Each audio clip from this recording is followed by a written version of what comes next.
अस्सलाम वालेकुम students. Unluckily हमारा सेकंड सेमेस्टर भी इसी तरह ऑनलाइन गया था और अभी ये फोर्थ सेमेस्टर भी चूँकि हमारा ऑनलाइन ही जा रहा है, जबकि ये जो मैक्रो इकोनॉमिक्स है that is very technical subject. मैं चाहती थी कि ये हम फिज़िकल क्लासेस में समझें, लेकिन चलें अल्लाह बेहतरी लाए सिचुएशन में हम इसको फिर रिवाइज भी कर लेंगे। लेकिन अप टू द टाइम तो यही डिसाइड हुआ है कि आपकी ऑनलाइन क्लासेस होंगी और उसी सिलसिले में मैंने आपके लिए जो पहला लेक्चर प्रिपेयर किया है that was about the macro economics. आपने अगर आपको याद हो जो सेकंड सेमेस्टर में पढ़ा था तो वो माइक्रो इकोनॉमिक्स था, अब ये मैक्रो इकोनॉमिक्स है। एंड हमें वहाँ हमने डिस्कस भी किया था कि माइक्रो इकोनॉमिक्स और मैक्रो इकोनॉमिक्स में डिफरेंस है। वो क्या डिफरेंस है? Micro studies the individual unit. अगर आपको याद हो आपने सेकंड सेमेस्टर में पढ़ा था कि एक इंडिविजुअल की डिमांड कैसे इफ़ेक्ट होती है उसकी प्राइसेस से, या हमने पढ़ा था कि कंज्यूमर का बिहेवियर क्या है। लेकिन हम मैक्रो इकोनॉमिक्स में हम एग्रीगेट की बात करते हैं, मजमूई तौर पर क्या बिहेवियर है। जैसे वहाँ हम बात करते हैं कि भाई एक पेप्सी की बॉटल की डिमांड क्या होगी जब उसकी प्राइसेस इतनी होगी। यहाँ हम जो बात करते हैं वो ये है कि भाई पूरे मुल्क में जितनी गुड्स एंड सर्विसेज हैं उसकी डिमांड क्या है। गुड्स हम तमाम चीज़ों को कहते हैं as you know, and services हम उन तमाम सर्विसों को, जैसे डॉक्टर हैं, इंजीनियर्स हैं, इन सब को हम इन सब की डिमांड की बात करें। सो आप मैक्रो इकोनॉमिक्स में वो सारे इश्यूज पढ़ेंगे जो कि एग्रीगेट से रिलेटेड हैं, यानी पूरी इकोनॉमी को पढ़ेंगे। किसी एक आदमी की इनकम को नहीं स्टडी करेंगे बल्कि पूरी नेशनल इनकम को स्टडी करेंगे। सो what is macroeconomics? The term macro is derived from the Greek word which means large. So macro अपने वर्ड से ही बता रहा है कि वो लार्ज या एग्रीगेट सेंस में चीज़ों को डिफाइन करने के या एक्सप्लेन करने के उसमें सब्जेक्ट में आता है। Macro economics looks the economy as a whole. अब आप देखिए वहाँ हम माइक्रो इकोनॉमिक्स में पार्ट्स को करते थे। एक मुल्क है जिसमें कि लोग रह रहे हैं, तो हम अगर पूरे मुल्क को स्टडी कर रहे हैं तो मैक्रो इकोनॉमिक्स। अगर किसी एक बंदे की ख्वाहिश या डिमांड को स्टडी कर रहे हैं तो वो माइक्रो इकोनॉमिक्स है। ठीक है। It examines that factor that determines the national output and its growth over the time. It studies the economic aggregates such as the overall prices, output and output of goods and services. अच्छा, अब macro economy क्या करता है? वो as a whole economy को study करता है, यानी पूरे मुल्क के में क्या प्रोसेसेस हो रहे हैं उनको स्टडी करता है। अब वो क्या प्रोसेस है? It examines the factor that determine the national output. National output का मतलब ये है कि आप पूरे मुल्क में आपकी कितनी गुड्स एंड सर्विसेज बन रही हैं। जैसे अगर हम बात करते हैं कि हमारे मुल्क में लेट सपोज 120 टन वीट पैदा होता है, गंदम पैदा होती है, 10,000 डॉक्टर्स पैदा होते हैं, 10,000 इंजीनियर्स पैदा होते हैं, तो ये सारा क्या है? ये नेशनल आउटपुट है। थोड़ी देर के लिए फर्ज करें अगर एक मुल्क है और जिसमें सिर्फ 4 चीज़ें पैदा होती हैं, वीट, राइस, डॉक्टर और इंजीनियर्स, तो जब हम उनकी मार्केट, जब हम बताएंगे ना कि भाई हमारे मुल्क में 10,000 डॉक्टर, 10,000 इंजीनियर्स, 10 टन वीट यानी गंदम पैदा हो रही है और 10 टन लेट सपोज राइस पैदा हो रहे हैं, तो हमारा पूरा नेशनल आउटपुट जो हमने फर्ज किया है कि हमारे मुल्क में 2 गुड्स पैदा हो रही हैं और 2 सर्विसेज पैदा हो रही हैं, उस हिसाब से हम क्या कह रहे हैं कि हमारा पूरा नेशनल आउटपुट क्या है? 10 टन राइस, 10 टन गंदम, 10,000 डॉक्टर और 10,000 इंजीनियर। अच्छा, अब मैक्रो इकोनॉमिक स्टडी क्या करता है? वो ये बताता है कि पूरे मुल्क की नेशनल आउटपुट क्या है, इस मुल्क में क्या कुछ बन रहा है। जैसे अब अगर हमारे मुल्क की बात करें तो हमारे मुल्क में ज़्यादातर जो है कॉटन पैदा होती है, ठीक है, या एक्सपोर्ट की बात करें। वैसे अगर आप ओवरऑल देखें, गंदम पैदा होती है, राइस पैदा होती है, बहुत सारी चीज़ें हैं, डॉक्टर्स हैं, इंजीनियर्स हैं, सर्विसेज, ये मोबाइल फ़ोन कंपनीज हैं जो काम कर रही हैं। तो जब हम इन सब की को कैलकुलेट करते हैं कि भाई इतनी चीज़ें हमारे मुल्क में पैदा हो रही हैं, तो ये तो क्या हो गया, ये नेशनल आउटपुट है। अब हम हमारा मैक्रो इकोनॉमिक स्टडी क्या करता है, it examines the factor that determine the national output, कि नेशनल आउटपुट ज़्यादा है तो वो कौन से फैक्टर हैं जो उसको ज़्यादा कर रहे हैं, वो कौन से फैक्टर हैं जो कि उसको कम कर रहे हैं। ठीक है, तो हमने मैक्रो इकोनॉमिक्स में पढ़ना ये है कि नेशनल आउटपुट को वो कौन से फैक्टर्स हैं जो नेशनल आउटपुट को इफेक्ट करते हैं और फिर उसकी ग्रोथ करते हैं। यानी हमें पता चल गया कि हमारे मुल्क में ये चीज़ें पैदा हो रही हैं, तो हमने उन सारे फैक्टर्स को मालूम करना है कि हम इस नेशनल आउटपुट को कैसे बढ़ा सकते हैं, इसको ग्रो कैसे करवा सकते हैं। जैसे देखें, हमारे मुल्क में इतने दरिया हैं जिन पे कि डैम बनाया जा सकता है, लेकिन हमारे नेशनल आउटपुट में ये पता चल रहा है कि भाई हमारे पास तो इलेक्ट्रिसिटी शॉर्टेज है। तो क्या करते हैं हम, हमारी मैक्रो इकोनॉमिक्स हमें बताती है कि भाई आप डैम ज्यादा करें ताकि बिजली ज्यादा पड़े बने, और उससे आपकी प्रोडक्शन ज्यादा होगी, यानी आपके मुल्क में चीजें ज्यादा बनेंगी और आपके मुल्क का नेशनल आउटपुट बढ़ेगा। अब आप इस एग्जाम्पल में देखें, यानी नेशनल आउटपुट हमें क्या पता चला, बिजली कम है, यानी इलेक्ट्रिसिटी प्रोडक्शन कम है। हमें फिर फैक्टर्स की तरफ गए, वो कौन से फैक्टर्स हैं जो कि इसको बढ़ा सकते हैं। हमें पता चला कि नेचुरल रिसोर्सेज तो हमारे पास हैं, लेकिन पैसे हमारे पास नहीं हैं कि जो हम डैम बना सकें। उसके लिए फिर हम कर्जे लेते हैं और डैम बनाते हैं।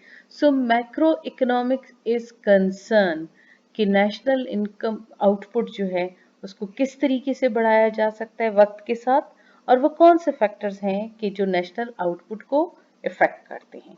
It study the economic aggregate such as overall prices, output and output of goods and services। यानी ये जो आपको बताता है इकोनॉमिक एग्रीगेट, वो आपको बताता है कि मुल्क में ओवरऑल प्राइसेस क्या हैं, ठीक है, और output of goods and services क्या है, आपके मुल्क में पूरी मुल्क में क्या चीज़ें बन रही हैं। देखिए, हम अगर आम भी मालूम करना चाहें ना कि हमारे मुल्क हमारी जेब में कितने पैसे हैं या हम कितने पैसे खर्च कर रहे हैं, तो हम ये देखते हैं कि हम कितनी चीज़ें खरीद रहे हैं और उसकी कीमत क्या है।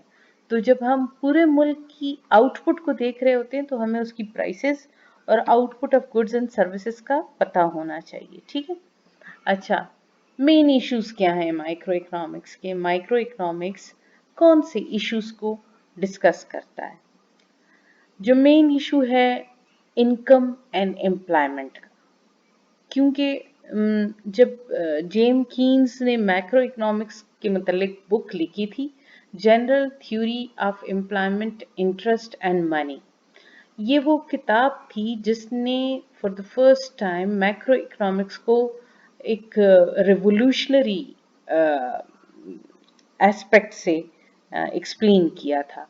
यानी रेवोल्यूशनरी इन अ सेंस के जो पीछे के जो इकोनॉमिस्ट थे इससे पहले वाले, उन्होंने मैक्रो इकोनॉमिक्स को इतनी डेप्थ में एक्सप्लेन नहीं किया था जितना कि जे एम कीन्स ने किया था। ठीक है, जिस तरह माइक्रो इकोनॉमिक्स में एडम स्मिथ फाउंडर था माइक्रो इकोनॉमिक्स का, उसने for the first time economics को इंट्रोड्यूस किया था, इसी तरह जेम कीन्स, देखिए मॉडर्न इकोनॉमिस्ट वहाँ रॉबिन्स था, ये भी एक मॉडर्न इकोनॉमिस्ट है जिसने कि ये इंट्रोड्यूस किया कि मैक्रो इकोनॉमिक्स में आप इनकम और एम्प्लॉयमेंट का जो थ्योरी है उसको किस चीज़ से रिलेट करेंगे। देखिए, ये जो हमारा इशू है मैक्रो इकोनॉमिक्स का, वो ये है कि it helps in understanding the determination of national income and employment, कि भाई आपके मुल्क की इनकम कितनी है और आपके मुल्क में रोजगार के मौके कितने हैं। ठीक है,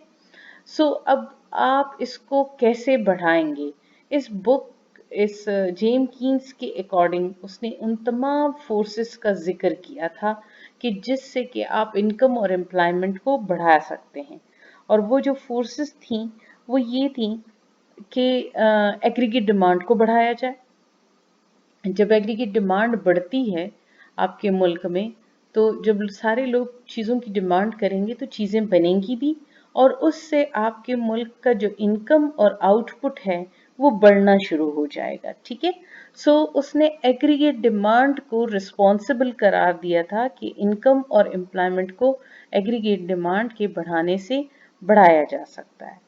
अच्छा, फिर जो सेकंड इशू है इसका, determination of general price level, कि आपके मुल्क में प्राइस लेवल क्या होगा। ठीक है, तो ये उसने जेम कीन्स ने फॉर द फर्स्ट टाइम इसको रिलेट किया था कि ये सिर्फ मनी सप्लाई से रिलेटेड नहीं है। यानी मनी से देखें, लोगों के पास पैसे ज़्यादा होंगे तो वो ज़्यादा डिमांड करेंगे। जब किसी भी चीज़ की डिमांड बढ़ती है तो उसकी प्राइसेस भी बढ़ती हैं। पहले ये आइडिया था। फिर जब जेम कीन्स ने इसको एक्सप्लेन किया तो उसने यही कहा कि जनरल प्राइस लेवल जो है वो एक इम्पॉर्टेंट इशू है और वो सिर्फ मनी सप्लाई से इफेक्ट नहीं होता, बल्कि इसके अलावा भी और फैक्टर्स हैं कि जो कि जो कि प्राइस लेवल को इफेक्ट करती है। Macro economic analysis answer the question how to general price level is determined, यानी प्राइस लेवल का तयन कैसे होता है, डिटरमिन कैसे होती है, and what is the importance of various factor which influence the price level. और वो कौन से फैक्टर हैं, जैसे मैंने अभी आपको बताया, मनी सप्लाई एक फैक्टर है, एग्रीगेट डिमांड भी एक फैक्टर है। जब मनी सप्लाई बढ़ेगी तो लोगों के पास ज़्यादा पैसे आएंगे और वो डिमांड बढ़ाएंगे, और एग्रीगेट डिमांड के बढ़ने से लाजमन प्राइस लेवल बढ़ेगी। इस तरह और भी बहुत सारे इश्यूज हैं जो कि यहाँ आप मैं ज़्यादा डेप्थ में नहीं जा रही, आगे जाके उस पर एक कंप्लीट चैप्टर है तो आपको ज़्यादा क्लियर हो जाएगा। इकोनॉमिक ग्रोथ, अच्छा आप जिस भी इकोनॉमी की बात करेंगे उसकी ग्रोथ के साथ भी मैक्रो इकोनॉमिक्स बहुत कंसर्न है। क्योंकि देखिए, हम एग्रीगेट की बात कर रहे हैं तो जब हम उनको समझेंगे तो हम ये भी देखेंगे कि उनकी ग्रोथ कैसे, ग्रोथ मीन्स, देखिए हमारा मुल्क है वो डेवलपिंग इकोनॉमी से। अच्छा, पहले तो ये समझ लें, अभी आगे 2-3 दफ़ा ये डेवलपिंग और डेवलप्ड का टर्म आएगा। डेवलपिंग जब कोई भी इकोनॉमी अभी फुली डेवलप ना हुई हो लेकिन उसके पास इतने रिसोर्सेज हों जिनको वो बढ़ा जिनको जिसके जिसको इम्प्रूव करके वो डेवलप हो सकते हैं, तरक्की कर सकते हैं। ठीक है ना, एक होता है वो ममालिक जो कि तरक्की कर चुके हैं, जैसे देखें हमारा मुल्क क्या है, डेवलपिंग इकोनॉमीज है में आता है, क्योंकि अभी हमारे मुल्क में बहुत सारी शॉर्टेज है।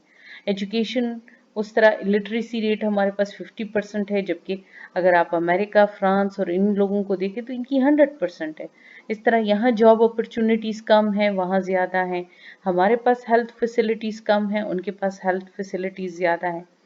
तो बेसिकली इकोनॉमिक ग्रोथ का मतलब ये है कि आपकी जो इकोनॉमी में अगर पावर्टी है, गुर्बत है, तो उसको कम किया जाए और जो लोगों का लिविंग स्टैंडर्ड है उसको इम्प्रूव किया जाए। तो ये कोई जादू की छड़ी नहीं है, बल्कि इसके लिए पॉलिसीज बनाई जाती हैं। और ये दिनों की बात भी नहीं है, ये एक लॉन्ग रन टर्म है। कोई भी मुल्क जो है वो 10-20 साल में ग्रोथ करता है। तरक्की तो फिर जरा लॉन्ग टर्म की बात है। The macroeconomic model helps us to formulate economic policies for achieving long run economic growth with stability. ठीक है, यानी हम क्या करता है, मैक्रो इकोनॉमिक्स पॉलिसीज बनाता है, किस लिए, कि इकोनॉमिक ग्रोथ को अचीव कर सके। स्टेबिलिटी का मतलब ये है कि ये ना हो कि इस साल ग्रो करे लेकिन अगले साल ग्रो ना करे, बल्कि स्टेबल किस्म की ग्रोथ हो रही हो। अगर इस साल ग्रोथ हुई है तो नेक्स्ट ईयर भी हो, उससे नेक्स्ट ईयर और ज़्यादा हो। और वो इकोनॉमिक ग्रोथ क्या है, यानी पॉवर्टी को रिड्यूस किया जाए और लिविंग स्टैंडर्ड को इम्प्रूव किया जाए। ठीक है, अच्छा, मैक्रो इकोनॉमिक्स जो है वो बिजनेस साइकिल्स को भी देखता है कि आपकी, it is the term of macro economics that causes the fluctuation in national income are analysed. अच्छा देखें, कभी आपकी नेशनल इनकम बढ़ जाती है, कभी कम हो जाती है, ये जो फ्लक्चुएशन है इसको हम बिजनेस साइकिल कहते हैं। मेरे ख्याल से इस वक्त आपके लिए ये समझना आसान होगा। आप देखें, इस कोविड के आने से, ये जो पेंडेमिक है, इसकी वजह से जो प्रोडक्शन है वो कम हो गई है, लोगों की बिजनेस एक्टिविटीज जो है वो स्लो डाउन हो गई है। इस फेज को हम कहते हैं, ये डिफ्लेशन है। लोग जो हैं वो घरों पे बैठ गया। सॉरी, डिफ्लेशन नहीं, ये रिसेशन है। रिसेशन का मतलब ये होता है कि आपकी इकोनॉमिक एक्टिविटीज जो हैं वो स्लो डाउन हो जाए, ठीक है। बूम का मतलब ये होता है कि आपकी इकोनॉमिक एक्टिविटीज पीक पे हो जाए। अगर आपको याद हो, जब हमारे मुल्क में धमाके और ये सारी चीज़ें थी, तो इसी तरह हमारे मुल्क में तमाम इकोनॉमिक एक्टिविटी स्लो डाउन हो गई थी। लेकिन जब पीस आ गया और वो धमाके वगैरह ख़त्म हो गए, तो फिर यकदम जो लोगों का जो इंटरेस्ट था बिजनेसेस में और प्रोडक्शन की तरफ, वो बढ़ गया था, जिसकी वजह से फिर हम बूम पे चले गए थे। लेकिन अब फिर इस पेंडेमिक की वजह से बिजनेस एक्टिविटीज जो हैं वो स्लो डाउन हो गई हैं, ठीक है। तो it has also been to formulate the policies for controlling business cycles, that is inflation and deflation, ठीक है। यानी अब आपके जो बूम एंड डिप्रेशन का नाम मैंने लिया कि ये बूम है और रिसेशन है और डिप्रेशन है, ये सारे डिफरेंट फेजेस हैं बिजनेस साइकिल के। उसको कंट्रोल करना, उसको स्टेबलाइज करना, वो किसका काम है? वो भी मैक्रो इकोनॉमिक्स का काम है, और वो उसके लिए पॉलिसीज बनाएगा, ठीक है। आप देख रहे हैं हर एक चीज के लिए ये पॉलिसीज बना के उसको इम्प्लीमेंट करता है। और इन्फ्लेशन आपने पढ़ा भी था, आपके सेकंड क्वार्टर में इन्फ्लेशन महंगाई को कहते हैं, और डिफ्लेशन जब कीमतें जो है वो कम हो रही हैं। इंटरनेशनल ट्रेड, अच्छा देखिए, जब हम पूरी इकोनॉमी की बात करेंगे तो हम एक्सपोर्ट और इंपोर्ट को ज़रूर डिस्कस करेंगे, क्योंकि इंपोर्ट और एक्सपोर्ट के साथ हमारा बैलेंस ऑफ पेमेंट का इशू होता है कि हमने कितने पैसे बाहर देने हैं और कितने हमारे पास आएंगे। जैसे देखें, डॉलर्स में हमें पेमेंट करनी होती है अगर हम बाहर से कुछ मंगवाते हैं, तो अपनी अपनी करेंसी तो फिर भी हम हमारे पास होती है, लेकिन डॉलर्स तो हमारे पास नहीं, हम छाप नहीं सकते। तो जब हमारी एक्सपोर्ट बढ़ती है तो हमारे पास डॉलर के रिजर्व्स बढ़ जाते हैं, लेकिन जब हमारी एक्सपोर्ट कम होती है तो हमारे डॉलर के रिजर्व कम हो जाते हैं। फिर अगर हमने बाहर से कोई चीज़ खरीदनी है और हमारे पास डॉलर्स नहीं है, तो हमने कर्जे लेके वो चीज़ खरीदनी है। तो फॉर दैट पर्पस हमारी एक्सपोर्ट का बढ़ना हमारी इकोनॉमी के लिए बेहतर है, और हमारे जो एक्सपोर्ट है उसका कम होना हमारी इकोनॉमी के लिए नुकसानदेह है। तो इसीलिए ये मैक्रो इकोनॉमिक का इशू है कि वो क्या करता है। Another important subject of macroeconomics is to analyze the various aspects of international trade in goods and services and balance of payment problem, कि भाई वो हर पहलू को देखता है कि हमारी इंटरनेशनल ट्रेड को हम कैसे बढ़ा सकते हैं, और अगर हमारी इकोनॉमी को बैलेंस ऑफ पेमेंट का प्रॉब्लम है, बैलेंस ऑफ पेमेंट का प्रॉब्लम जिस तरह मैंने आपसे कहा कि अगर हमारे पास डॉलर्स नहीं होंगे तो हमें कर्जे लेने पड़ेंगे, और फिर इसका इफेक्ट एक्सचेंज रेट पे क्या होगा।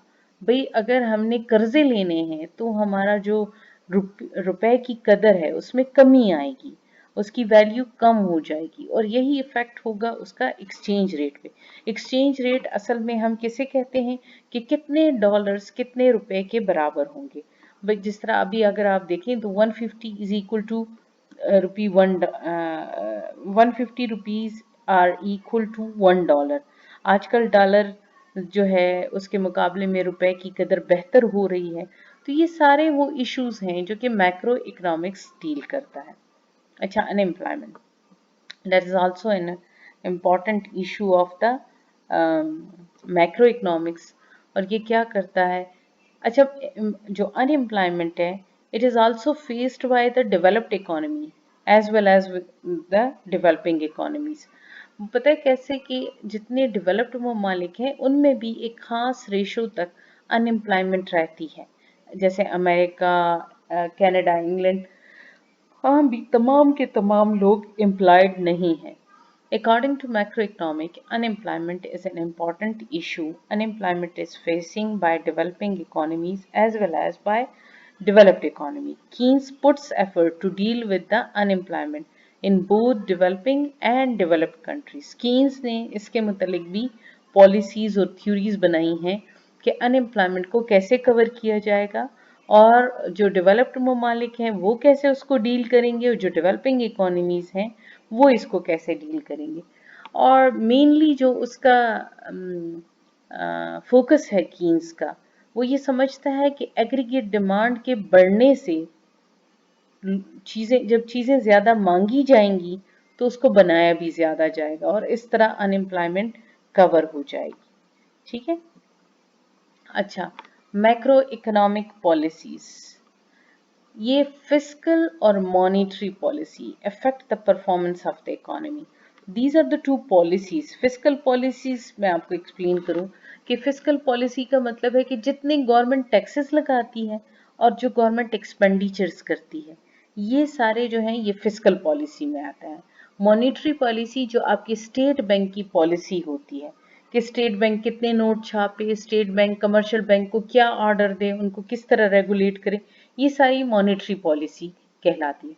ये दो पॉलिसीज जो हैं, ये जो टैक्सेशन यानी गवर्नमेंट की पॉलिसी और ये बैंक्स की पॉलिसी मॉनेटरी पॉलिसी, ये बहुत इंपॉर्टेंट रोल प्ले करती हैं किसी भी इकोनॉमी में। क्योंकि देखिए, किसी भी मुल्क को चलाने के लिए गवर्नमेंट के पास टैक्सेस का होना ज़रूरी है। फिर गवर्नमेंट की जो एक्सपेंडिचर हैं उनका रेगुलराइज होना और ऑर्गेनाइज होना बड़ा ज़रूरी है। जैसे देखें, अगर हमारे मुल्क में इन्वेस्टमेंट होगी, डैम्स बनेंगे, सड़कें बनेंगी, तो इससे मुल्क में तरक्की आएगी और जॉब अपॉर्चुनिटीज़ क्रिएट होंगी। और इसी तरह मॉनेटरी पॉलिसी, अभी हमने पीछे किया ना कि लोगों के पास मनी सप्लाई ज़्यादा होगी तो डिमांड बढ़ेगी और इससे महंगाई बढ़ेगी। तो ये मॉनेटरी पॉलिसी यानी स्टेट बैंक इसको रेगुलेट करती है। ठीक है। तो ये दो मेन पॉलिसी हैं किसी भी macro economic analysis of the economy में। इसीलिए ये भी मैक्रो इकोनॉमिक्स फिस्कल पॉलिसी और मॉनेटरी पॉलिसी को बहुत इंपॉर्टेंस देती हैं और इनको as a major macro economic policies consider करती हैं। Global economic system, it is emphasized that the national economy is a part of global economic system। अच्छा, देखिए, इससे इस पेंडेमिक से पहले अगर आपको ये बात कही जाती कि ये ग्लोबल विलेज है या ग्लोबल इकोनॉमिक सिस्टम है तो आपको इतना समझ ना आती। लेकिन अभी आप देखें कहाँ वायरस आया, चाइना में आया, चाइना में हालात खराब हुए और पूरी इकोनॉमी, पूरी दुनिया में वो पेंडेमिक फैल गया। इसी तरह अगर कोई भी एक इकोनॉमी वीक परफॉर्मेंस करती है या गुड परफॉर्मेंस करती है, वो पेंडेमिक की तरह पूरी दुनिया की इकोनॉमी को इफेक्ट करती है। अच्छा, मैं आपको एक्सप्लेन करती हूँ कैसे। जैसे देखें, अगर चाइना कोई चीज़ प्रोड्यूस कर रहा है और हम उससे खरीद रहे हैं और हमारी इकोनॉमी जो है वो वीक परफॉर्मेंस शो कर रही है और हमारे मुल्क में हालात ख़राब हो गए, तो हमारे लोगों की डिमांड कम होगी। जब डिमांड कम होगी तो वो चाइना में बनने वाली चीज़ की भी डिमांड कम करेंगे। अब देखें, हालात हमारे ख़राब है लेकिन नुकसान चाइना को भी हो रहा है, उसकी चीज़ नहीं बिक रही। अब जब चाइना के हालात ख़राब होंगे तो चाइना हो सकता है अमेरिका से कुछ मंगवा रहा हो, तो उसके हालात या उसके माली हालात या उसके पास जब लोगों की इकोनॉमिक सिचुएशन ख़राब होगी तो वो भी डिमांड कम करेंगे। तो ये बात फैलते फैलते पूरी दुनिया में फैल जाएगी। तो इसीलिए हम कहते हैं कि जो मैक्रो इकोनॉमिक्स है वो इसको as a global economic system लेता है और अगर कोई एक भी इकोनॉमी अच्छी परफॉर्मेंस करती है तो वो उसका सारे पे असर होता है, और अगर कोई एक भी बुरी परफॉर्मेंस करती है तो वो भी पूरी दुनिया को असरअंदाज करती है। मैंने आपको सिर्फ मैक्रो इकोनॉमिक का एक हल्का सा आपको समरी दी है।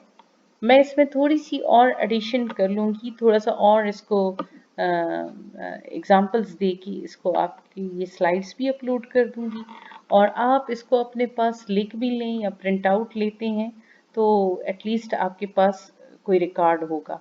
और आप लोग जब इसको सुन लें तो काइंडली प्लीज़ मुझसे आपने क्वेश्चंस करने हैं, जो मेरा लेक्चर है उसी से रिलेटेड मुझसे क्वेश्चंस करने हैं कि मिस ये चीज़ हमें समझ नहीं आई या इसका क्या मतलब है। I will be very happy कि अगर आप क्वेश्चंस करें।